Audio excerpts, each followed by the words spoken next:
Hey guys, welcome back. So today's video is going to be a little continuation from that panda doll that I did in the last video, and it's going to be about airbrushing, so stay tuned.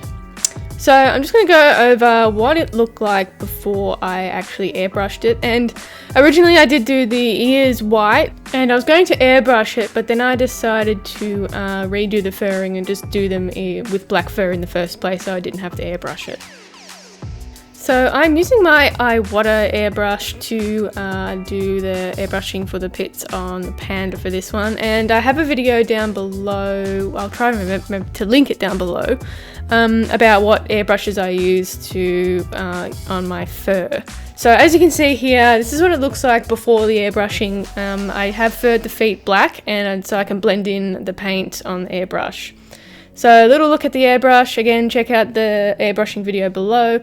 And it's a top pot airbrush, so it's a gravity feeder.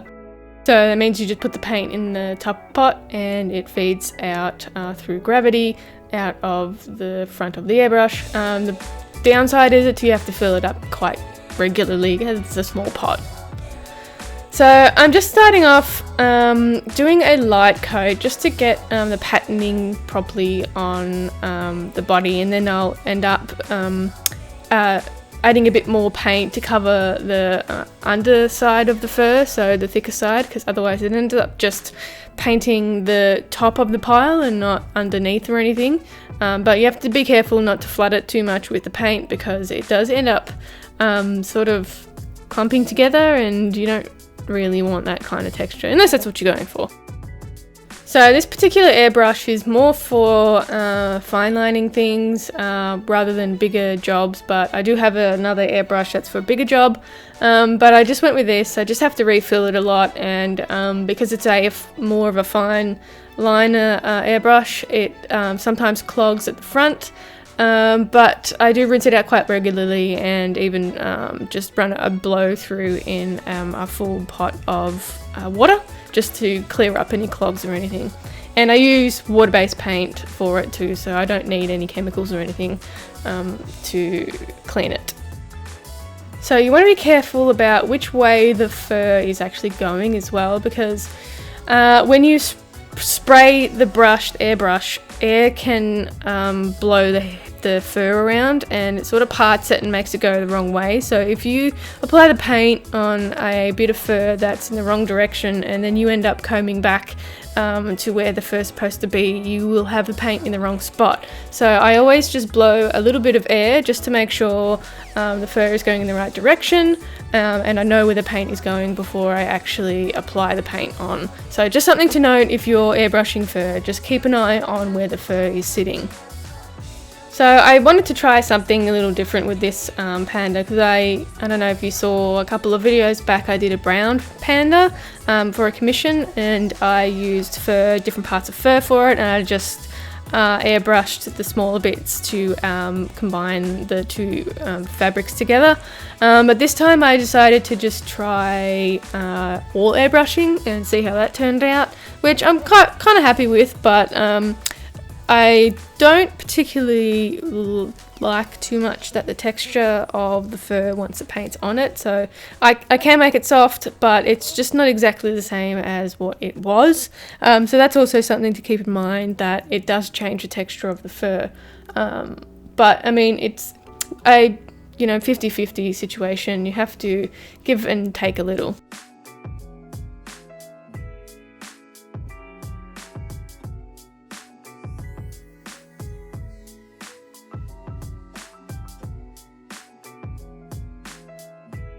So once your paint is all applied, you want to actually comb your fur out while it's still wet. And while it's at its wettest, I use a comb like the one I showed here, just to comb things out, and just really being careful where I'm rubbing the fur. So I don't want to get any of that black paint onto the white parts of the fur. So I'm being really careful not to drag my brush across the white fur. So, and you want to do this multiple times throughout it drying, otherwise you're just going to have a fur that clumps together and it's just not going to feel very nice at all. So yeah, just comb it in all drying stages. and then I'll show you what you can do after that.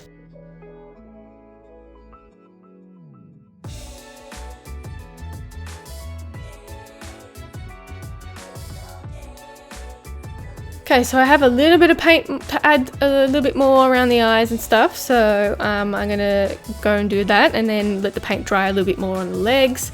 So I've turned my air pressure down very low, so it only releases a tiny amount of paint because I don't want it spraying all over the face.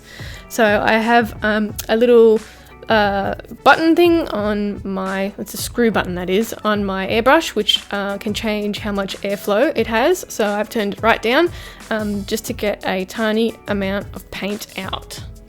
And that way I can control exactly where the paint is going to go and it's not going to spread.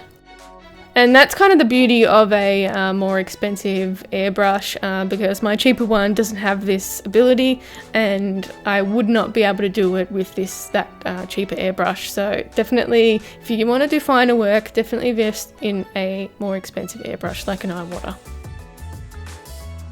Right, so here's what we have after I've applied all the paint, and it is still slightly damp. And I am running it over again with that same comb just to pull out any of the fur bits that have stuck together with the paint.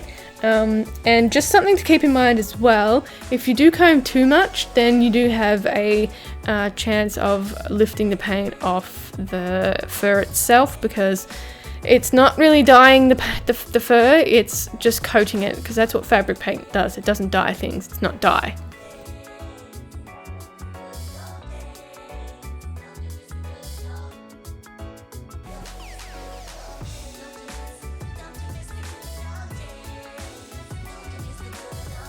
Alright, so once we've pulled out all the thicker clops, I go ahead and use this pet brush. And I'm not the biggest fan of using the pet brush because I find it pulls a lot of the paint out, and it ends up kind of flaking it, which it's good for if you have just a smaller section of paint that needs to be combed out. It's good for that, but yeah, I try not to use it too much just because I don't like what it does to the airbrushing.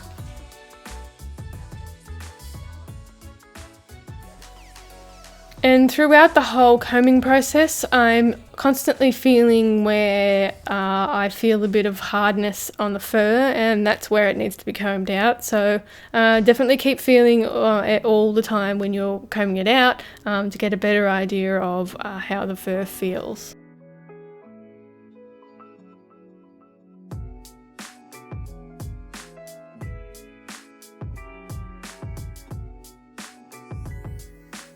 So if you have any questions, just leave it in the comments down below. I don't know if I've missed anything, so I've tried to sort of give a good idea of what it means to airbrush some fur. So yeah, just leave it in the comments down below if you have any queries or anything, and I'll try and get back to you.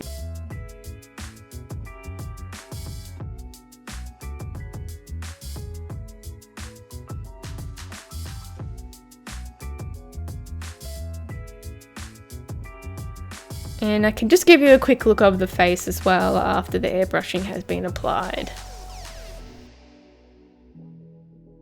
So that's it for me today, guys. I hope you enjoyed the video. If you did, give it a thumbs up, and don't forget to subscribe. If you have any requests, you can leave it in the comments down below. You can also check me out on Instagram and Facebook at Creatures of Nat, and I'll catch you in the next one. Bye!